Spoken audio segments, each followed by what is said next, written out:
The chamber was carved from the heart of a dead moon. Commander Sarah Vance stood at its center, her hands bound by light itself, and looked up at the beings who would decide her fate. The Arbitrators were not alive in any way she understood. They were machines older than most civilizations in the galaxy. Their bodies were made of metal and crystal that had been built before humans learned to make fire. They floated in the darkness above her, 7 of them arranged in a half circle, and their eyes glowed with cold blue light. Sarah's ship, the Meridian, had crossed the boundary 3 days ago. She had not meant to do it.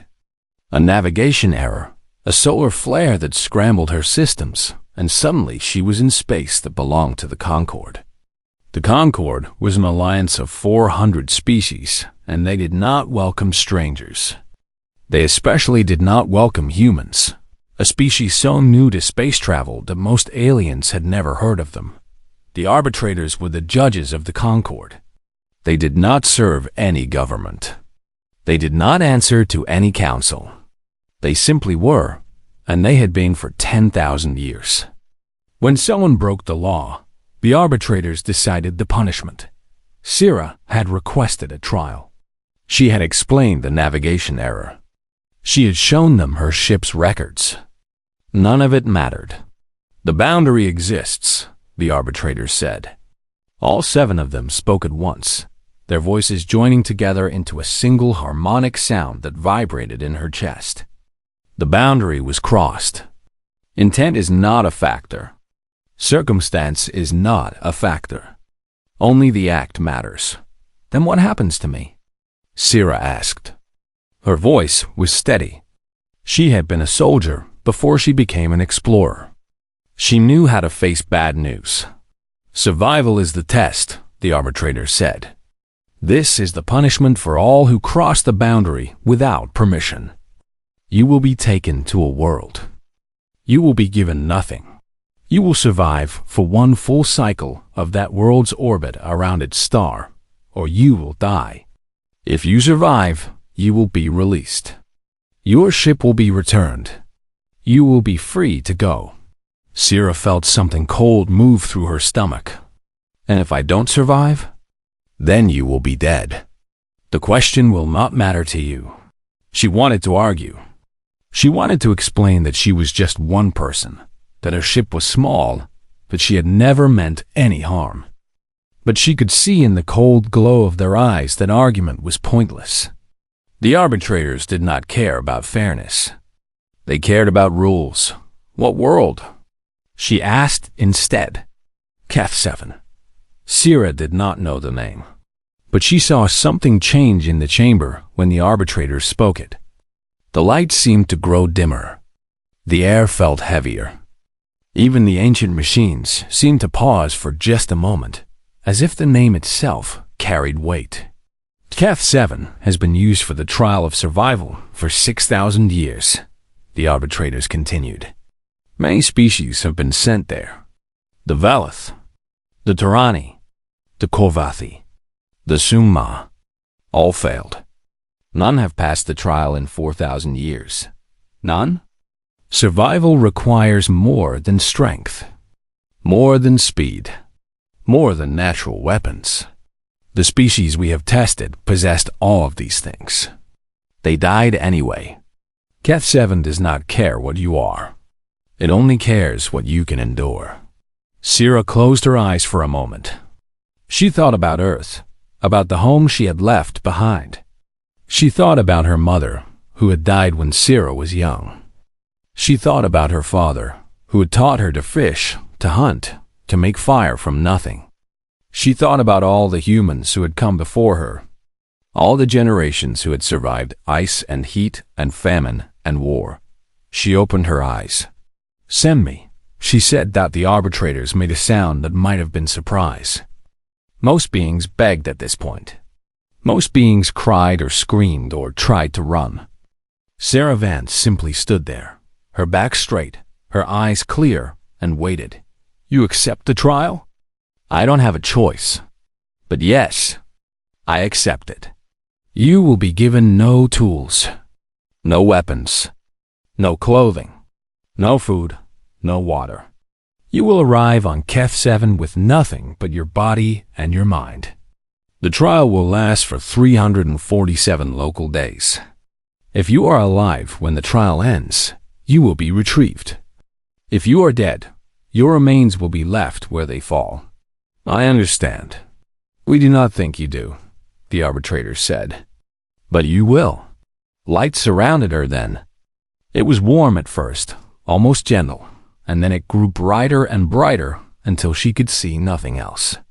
She felt her body dissolving, felt herself being taken apart piece by piece and rebuilt somewhere far away. When the light faded, she was lying on black sand. The sky above her was the color of rust and ash. 2 suns hung in that sky, one red and one orange, and they cast shadows in 2 different directions. The air smelled like sulfur and burning metal. In the distance, she could see mountains that glowed with inner fire, and she could hear the low rumble of something deep beneath the ground. She was naked. Her skin was already hot from the suns, and the sand beneath her was warm enough to hurt. There was no water in sight, no plants, no shelter, just black sand stretching in every direction, broken only by jagged rocks and the distant fire-dashed mountains. Syrah stood up slowly. Her legs were shaking, but she forced them to hold her weight.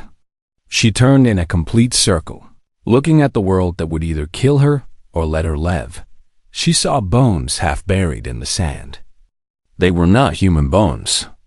They were too large, too strange, with joints in the wrong places and skulls shaped like nothing she had ever seen. These were the remains of the species who had come before her. The Velith, the Tarani, the Korvathi, all those powerful beings with their claws and wings and armored skin. They had all died here, on this black sand, under this burning sky. Syrah looked at the bones for a long time. Then she looked away. 347 days, she said out loud. Her voice sounded small in the vast emptiness of Keth 7. I've survived worse odds than that. It was a lie. She had never faced anything like this. But lies could become truth if you believed them hard enough. Her father had taught her that too. She picked a direction and started walking. The sand burned her feet with every step. The air made her throat ache. The suns beat down on her bare skin like hammers, but she walked anyway, one step after another, moving forward because that was what humans did. That was what humans had always done. Behind her, somewhere in the cold space between stars, the arbitrators watched through their sensors. They noted that she had not cried. They noted that she had started moving immediately. They recorded this information without comment. They had seen many species begin the trial with courage. Courage alone had never been enough. They expected her to die within the first 30 days. They were wrong. Syrah did not try to be a hero on her first day. She did not run toward the mountains or search for water or hunt for food. Instead, she found a shadow beneath a large rock and sat down in it. She sat there for a very long time. The other species who had faced this trial came from civilizations of plenty. The Velith were warriors with claws that could cut through metal. The Tarani had wings and could fly above danger. The Korvathi had bodies made partly of silicon, hard as stone. All of them had biological advantages that humans simply did not possess. Syrah had no claws. She had no wings. Her skin was soft and burned easily. She was, by every measure the arbitrators used, one of the weakest beings ever sent to Keth 7. But she had something the others did not have. She had 10,000 years of human survival written into her memory. Not in her genes, but in her mind. In the stories her father told her. In the history she learned in school. In the deep knowledge that every human carried, whether they knew it or not. Humans had survived ice ages. They had crossed deserts. They had lived through famines that lasted for years. They had eaten bark and leather and insects when there was nothing else. They had learned through countless generations of suffering, which plants healed and which ones killed, The Velos warrior who had been sent here 300 years ago had attacked the first creature he saw. It was a crawler, a thing with too many legs and a mouth that spit acid. The Velos was strong, but the acid ate through his scales. He died on the second day. The Tyranny who came after him tried to fly above the problems. She soared into the sky, looking for a safe place to land. But the storms on Keth 7 carried acid in the rain, and the high winds threw her against the rocks. She died on the fifth day. Sarah did not know these stories, but she did not need to. She knew the most important thing. She knew nothing about this world. And when you know nothing, the wisest choice is to learn before you act. So she sat in the shadow and watched. She watched the way the suns moved across the sky. She noticed that the red sun was hotter but set first, and the orange sun gave weaker light but stayed longer. This meant the mornings were the most dangerous time, when both suns were high. The evenings were cooler, safer. She watched the ground. Small cracks appeared in the black sand when the heat was at its worst. These cracks released gas that smelled like poison. She learned to avoid the areas where cracks were forming. She watched the creatures. The crawlers came out at night, moving in groups of 5 or 6. They were ugly things, flat and wide, with shells that gleamed like oil. Their acid spit could kill, but they only used it when threatened. During the day, they buried themselves in the sand and slept. She watched the sky. The clouds were not like clouds on Earth. They were thick and yellow, and when they gathered in certain patterns, it meant a storm was coming. The storms brought acid rain that could burn through skin in minutes. On the third day, she found water. It was not clean water. It was a pool in a low place between 2 rocks, and it had a strange color, almost green. Sira did not drink it immediately. Instead, she dipped her finger in it and touched the finger to her lips. The taste was bitter, metallic. Her lips tingled but did not burn. She waited an hour. Her lips did not blister. She felt no sickness. She took a small sip. She waited again. Nothing bad happened. On the 4th day, she drank more. It made her stomach cramp, but she did not die. By the 7th day, her body had adjusted to the strange water. It was not pleasant, but it kept her alive. Food was harder to find. There were no plants she could see, no fruits or vegetables or grains. There were only the crawlers and the rocks and the black sand. She watched the crawlers for 2 weeks. Before she tried to eat one, she had noticed that they avoided certain areas near the volcanic vents. The heat there was intense, but there was something else too. A type of pale lichen grew on the rocks near the vents, something that fed on the heat and the minerals in the air. Sira scraped some of the lichen off and smelled it. It smelled like nothing. She tasted a tiny piece. It was like eating chalk mixed with salt. She ate more. Her body rebelled at first, but she forced herself to keep it down. Slowly, over days, she learned that the lichen could fill her stomach. It was not good food, but it was food. On day 23, she caught her first crawler. She did not chase it. She did not fight it. She simply waited near its burrow until it emerged at dusk, and then she dropped a heavy rock on its head. The shell cracked. The creature died instantly. The meat inside was gray and smelled strange. Sira cut it into small pieces with a sharp edge of volcanic glass she had found in the rubble. She dried the meat on hot rocks during the day, when the suns made everything burn. The dried crawler meat tasted terrible, but it gave her strength in a way the lichen could not. By day 40, Sira had lost a lot of weight. Her skin was darkened by the suns, and her hair had become dry and brittle. But she was alive. More than alive. She was learning. She found a cave on day 41. It was small, just a crack in a hillside, but it was deep enough to protect her from the acid storms. She cleared out the loose rocks and made a floor of flat stones. She gathered lichen fibers and wove them into a rough mat to sleep on. On day 45, she made her first real tool. The volcanic glass on Keth 7 was sharper than any knife on Earth. She found a piece the size of her hand and spent 3 days chipping away at it, shaping it into a blade. The work was slow. She cut her fingers many times. But when she was finished, she had something beautiful, something useful, something that was hers. She held the blade up to the orange sun and watched it gleam. The Arbitrators saw this through their sensors. They noted that she had made a tool. They had seen other species make tools before, but usually only after they were desperate, only as a last resort.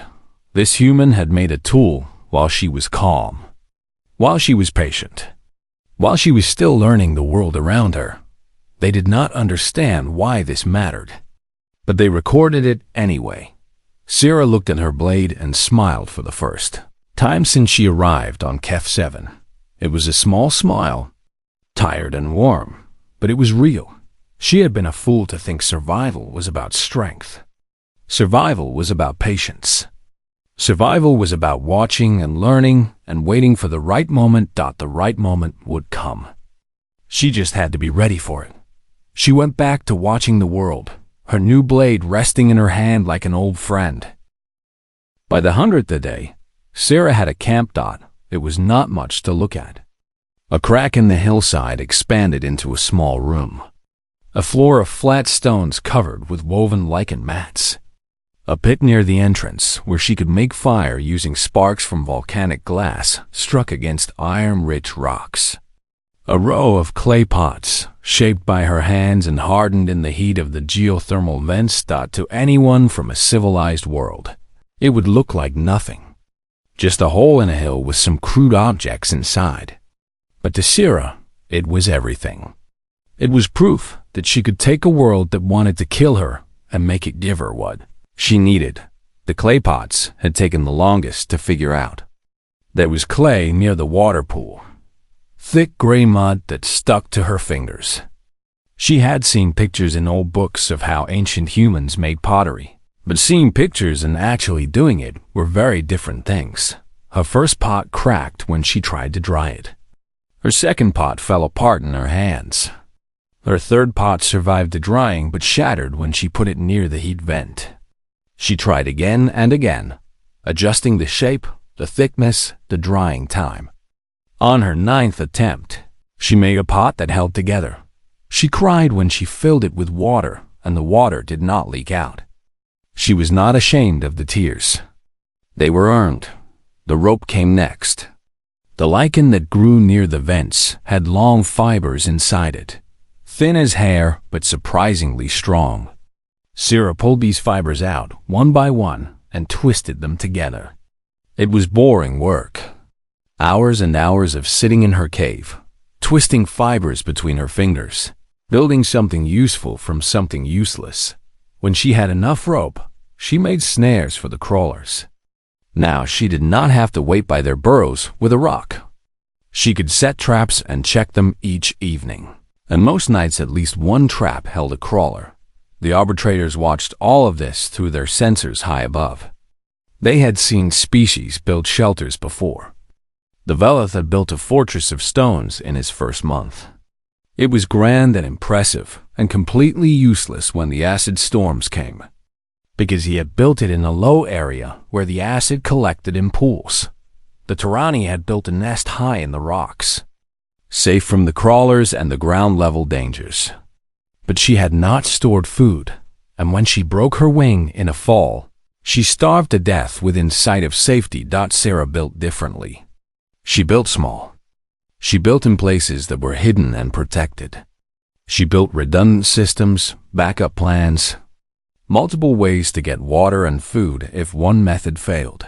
When the acid storm season arrived on day 112, she was ready. The storms on Keth 7 were not like storms on Earth. They lasted for days, sometimes weeks. The rain was not water but acid, strong enough to eat through the shells of crawlers, strong enough to dissolve the bones of the species who had died here. Over thousands of years, Sierra retreated into her cave and sealed the entrance with rocks and clay. She had a second exit at the back, a narrow tunnel she had spent 30 days digging with her hands and her volcanic glass tools. If the front entrance collapsed, she could escape through the back. She had food stored in clay pots sealed with lichen paste. Dried crawler meat, gathered over months. Balls of lichen mixed with mineral-rich clay that she had learned her body could digest. Enough food for 30 days if she was careful. She had water stored in larger pots. Carried from the pool, one painful trip at a time. She had fuel for her fire. Dried lichen and crawler shells that burned slowly and gave off heat. She sat in the darkness of her cave and listened to the acid rain falling outside. It hissed when it hit the rocks. It sizzled when it found organic matter. It was the sound of death, patient and constant, waiting for her to make a mistake. She did not make a mistake. 19 days passed. The storm continued. Sierra rationed her food and water carefully. She exercised in the small space to keep her muscles from weakening.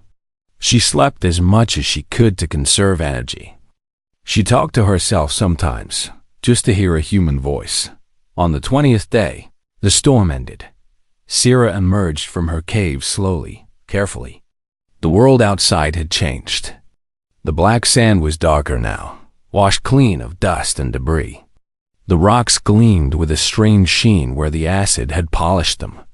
And everywhere, in the cracks and crevices where a little moisture remained, new things were growing. Plants, small and pale and fragile.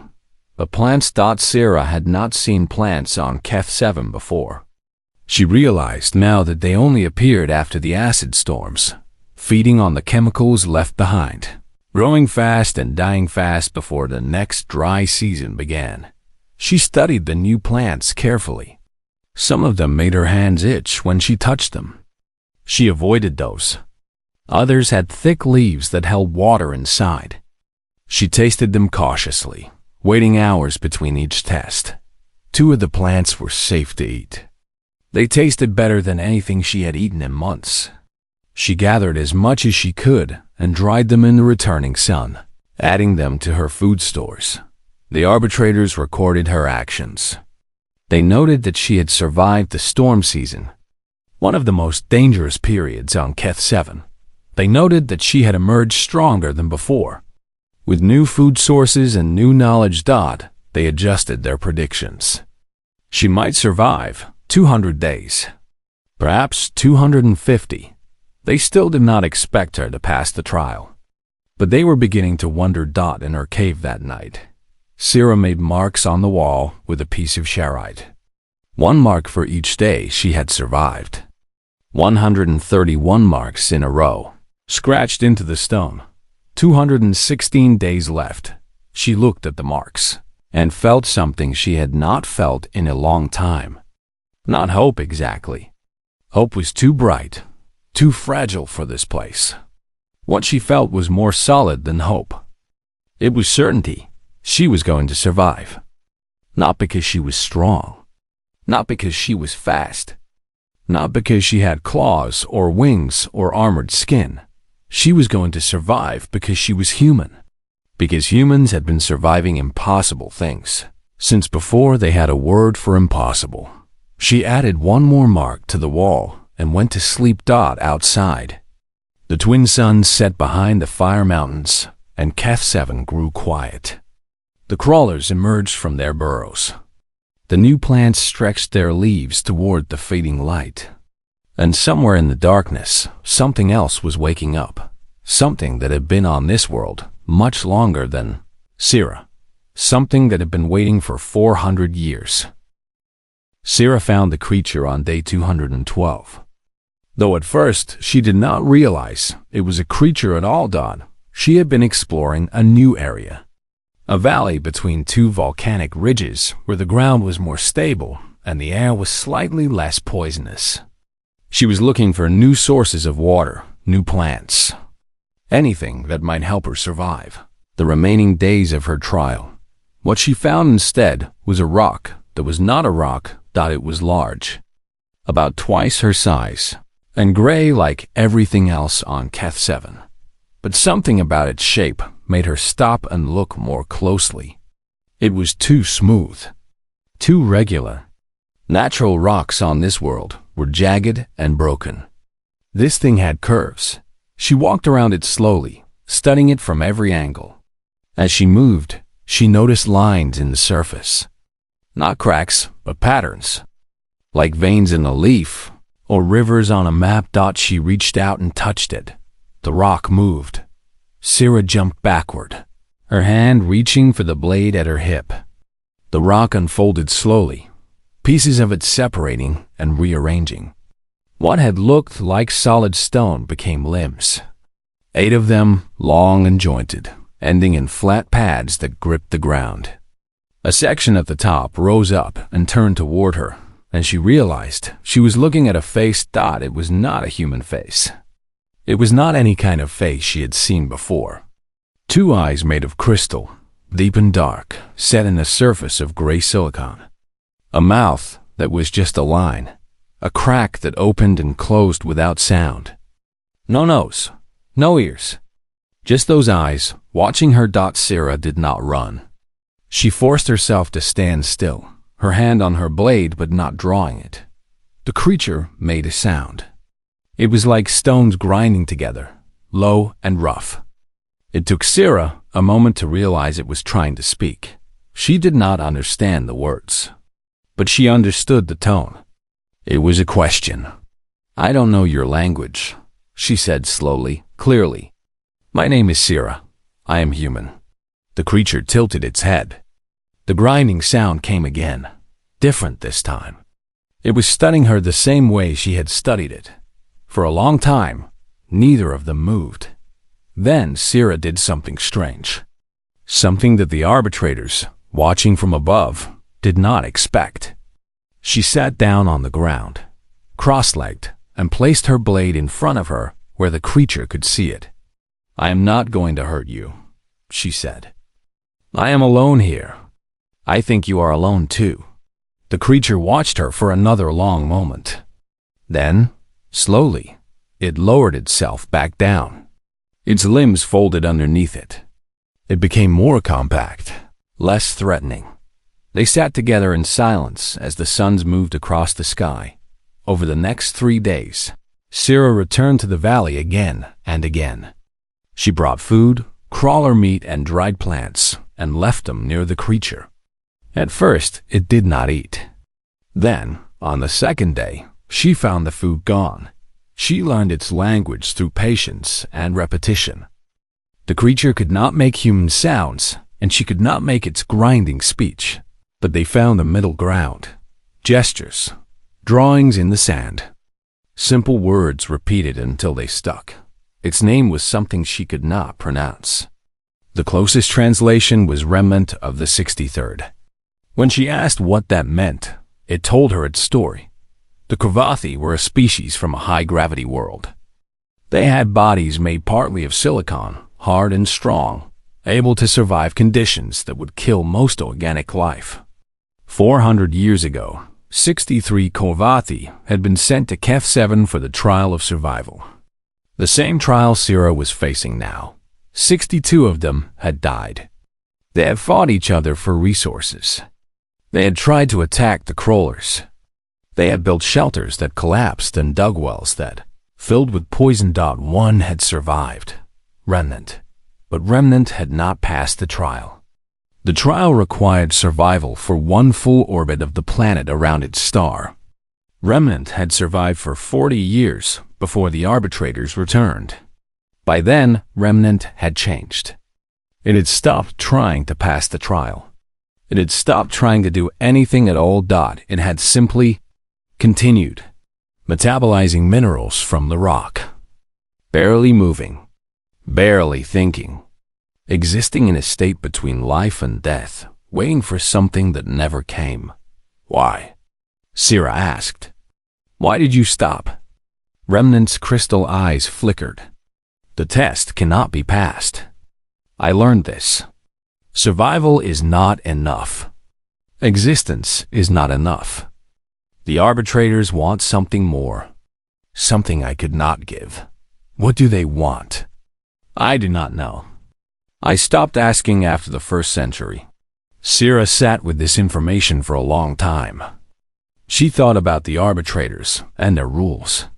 She thought about the bones scattered across Keth 7, the remains of so many species who had tried and failed. You've been here for 400 years, she said finally. Alone? Yes. I can't imagine that. I've been here less than 1 year, and some days I think I'm losing my mind. Remnant made a sound that might have been agreement. The mind is the first thing to go. Then hope. Then desire. Then everything else. In the end, there is only the body, continuing because it does not know how to stop. Sira looked at the creature, this ancient survivor who had given up on everything except breathing. She felt something twist in her chest. Not pity exactly. Something closer to recognition. I'm going to pass this trial, she said. I have 135 days left. When I pass, when the arbitrators come to take me back, I'm going to ask them to take you too. Remnant's eyes flickered again. Why? Because no one should be alone for 400 years. Because you survived something impossible, and that deserves recognition. Because... She paused, looking for the right words. Because that's what humans do. We don't just survive ourselves. We help others survive too. This is not logical. Helping me gives you no advantage. It may make the trial harder. I know. Then why? Sira smiled. It was a tired smile, cracked lips and sun-darkened skin, but it was real. My father used to tell me a story, she said, about the earliest humans, thousands and thousands of years ago. They lived in small groups, maybe 20 or 30 people. Life was hard. Food was scarce. Every day was a fight to survive. Remnant listened, its crystal eyes unblinking. One winter, another group came to them. Strangers. They were starving, sick, dying. The logical thing would have been to turn them away, to keep the food for their own group, to let the strangers die, but they did not do this. No, they shared what they had. They took the strangers in. Some of their own people died that winter because there wasn't enough food for everyone. But the next spring, the combined group was stronger. They had more hunters, more knowledge, more hands to do the work.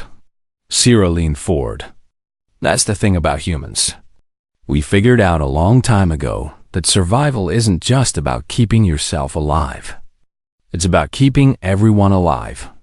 The group survives when individuals share. The species survives when groups help each other. This is unusual, Remnant said slowly. Among the species I have known, survival is competition. The strong survive. The weak die. That's one way to do it.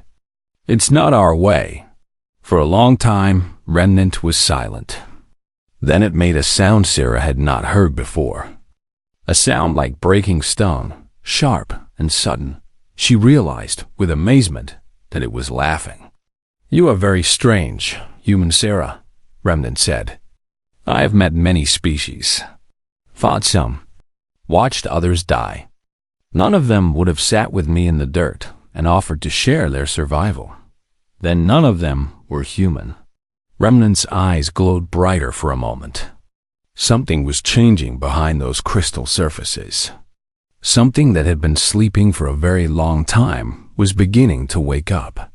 135 days, Remnant said. Yes, I will help you survive them. And when the arbitrators come, we will see what happens. Sira reached out and placed her hand on Remnant's silicon surface. It was cool to the touch, smooth like polished stone. We will see, she agreed above them. The arbitrators watched and recorded. They did not understand what they were seeing. Their databases held no category for it. No species had ever formed an alliance during the trial of survival. No species had ever tried to save another. They flagged the data for further analysis and continued watching. In the valley between the volcanic ridges, a human and a Korvathi began to plan together. For the first time in 400 years, remnant of the 63rd had something to hope for. And Sarah Vance had found something she had not expected to find on a death world: a friend. Day 340-7. Sarah stood on the highest point of Keth 7, a plateau she had spent 2 months preparing to reach. The wind up here was strong and smelled like sulfur, and the twin suns cast her shadow in 2 directions across the dark stone. Beside her stood remnant. The Korvathi had changed over the past months. Not physically, but in other ways that mattered more. It stood upright now, not curled into a ball pretending to be a rock. Its crystal eyes were bright and alert. In its silicon hands, it held tools that Sarah had taught it to make: a blade of volcanic glass, a rope of woven lichen fiber, a clay pot filled with water. It was the first time in 400 years that remnant had held anything with purpose. Around them spread the evidence of what a human could do with nothing but patience and time. Below the plateau, visible in the valley, were terraced gardens of heat-resistant lichen, channels cut into the rock to catch water when it rained, a network of caves and tunnels connecting safe spaces across the landscape, a signal fire burning with fuel made from crawler oils and volcanic minerals, sending smoke into the sky. The Arbitrators had seen many things in their 10,000 years of existence. They had watched species fight and die. They had watched empires rise and fall. They had judged millions of beings and found almost all of them wanting, but they had never seen anything like this. They descended from their orbital position, not as machines this time, but as pure light. 7 points of blue radiance settling onto the plateau, arranging themselves in a half circle around Sarah and remnant. Their presence made the air hum with energy. "You have survived," they said, all 7 voices joining into one harmonic sound. 347 days. 1 complete orbital cycle. The trial is complete. Sarah nodded. She did not speak yet. She was waiting. "Many species have survived the trial," the Arbitrators continued. The Velith warrior survived for 203 days before the storms took him. The Tyranny scout survived for 167 days before starvation claimed her. "You have survived longer than any being tested in the past 4,000 years." "I know," Sarah said. "However, survival alone does not constitute passage. The trial requires more than simple continuation of biological function. It requires demonstration of worthiness to join the concord of civilized species." Sarah felt remnant shift beside her. She reached out and placed a hand on its silicon surface, steadying them both. "What constitutes worthiness?" she asked. The Arbitrators paused. It was a strange pause, almost uncertain. In 10,000 years, they had never been uncertain. "We do not know," they admitted. "The parameters were set by those who came before us, species who have long since vanished. The definition of worthiness was not recorded. We only know it when we see it. And you haven't seen it in 4,000 years, correct?" Sarah took a deep breath. The sulfurous air burned her throat, but she was used to that now. A year of breathing poison had made her lungs strong. "Then let me show you something," she said. She stepped forward, not threatening, just moving. The Arbitrator's light followed her as she walked to the edge of the plateau and looked down at the valley below. "You sent me here to die," she said. "You've sent thousands of beings here to die. The Velith, the Tyranny, the Korvathi, all those species with their claws and wings and armored skin. They were stronger than me, faster than me, better adapted for survival. They died anyway." She turned back to face the light. "Do you know why they died? Environmental conditions. Lack of resources, predation, toxic atmosphere." "No," Syrah shook her head. They died because they were alone. The Arbitrators said nothing. The Velith warrior was strong. He could have killed every crawler on this world. But he didn't know which ones to eat and which ones were poison. He didn't know how to make shelter that would survive the storms. He didn't know how to find water or make tools or preserve food. He died because strength alone is not enough. She walked back to stand beside Remnant. The Tyranny could fly. She could see the whole world from above. But she couldn't carry enough food or water, and when she broke her wing, she couldn't hunt anymore. She died because speed alone is not enough. She placed her hand on Remnant's arm. The Kolvathi were hardy. They could survive almost anything. 63 of them came here, and 62 died because they fought each other instead of helping each other. The one who survived did so by giving up, by becoming nothing but a body waiting to fail. Remnant made a low sound. Not disagreement, recognition. Humans are not strong, Syrah continued. We're not fast. We're not hardy. On paper, we're one of the weakest species in the galaxy. We have no claws, no wings, no armor, no venom. We die easily. She smiled, and there was something fierce in that smile. But we survive anyway. Do you know how? The Arbitrators waited. We help each other. We share knowledge. We build communities. We take strangers in and make them family. We figured out, thousands of years ago, that the only way any of us survive is if all of us survive together. She gestured to Remnant. I found another survivor on this world. Someone your trial abandoned. Someone your judgment forgot. I could have ignored them. I could have seen them as competition for resources. That's what any other species would have done. Instead, you formed an alliance, the Arbitrator said. You shared your resources and your knowledge. I made a friend, Syrah corrected. I gave them tools because they needed tools. I gave them purpose because everyone needs purpose. I gave them the choice to be something more than a leftover from a failed trial. She stepped closer to the light, close enough to feel the hum of their energy against her skin. You said survival is the test, but you never said whose survival. You assumed every being would only care about themselves. You built this whole trial on that assumption. The Arbitrators flickered. I didn't just survive for myself. I survived for Remnant too. I changed this world, just a little bit, so that both of us could live. That's not just survival. That's what humans have been doing for 10,000 years. That's what makes us worthy. Silence fell over the plateau. The wind blew. The twin suns continued their slow journey across the sky. The signal fire sent its smoke upward in a thin gray line. Then the Arbitrator spoke. The Kolvathi trial was concluded 400 years ago.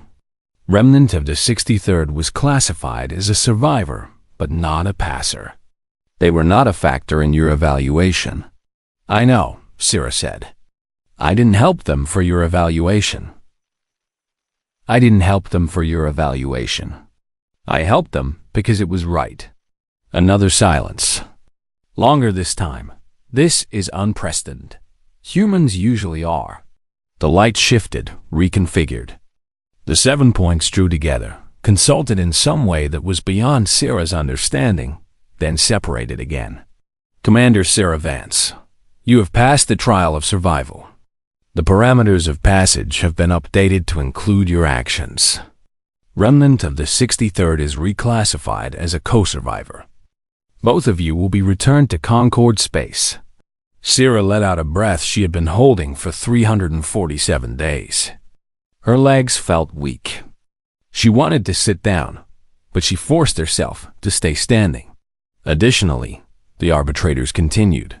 The Concord will be informed that humanity has been assessed. Classification: unprecedented. Status: full membership with observation protocols. Observation? Your species passes tests we did not design. You redefine the parameters by your actions. We wish to understand how. Beside her, Remnant made that breaking stone sound again. Laughter, remembered after 400 years.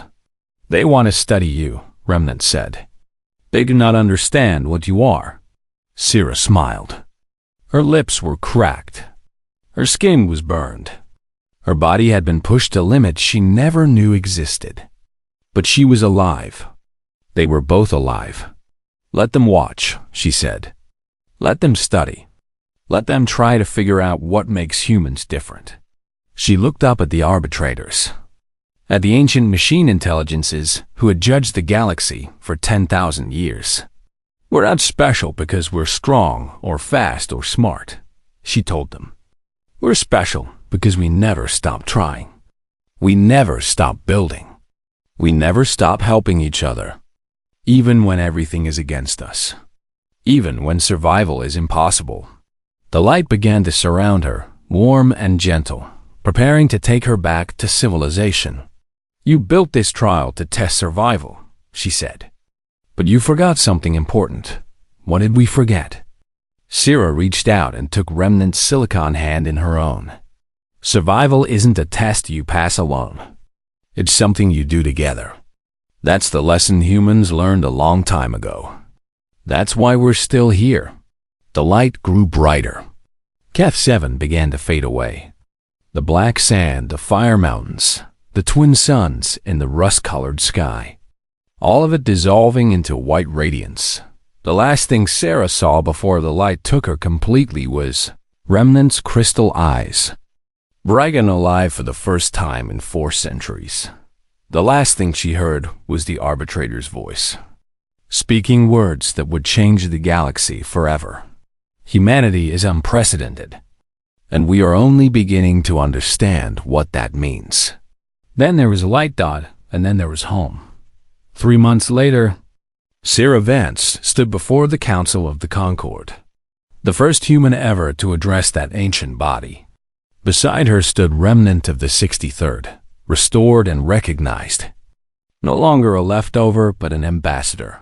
Behind them, visible through the great windows of the council chamber, a human ship waited in orbit.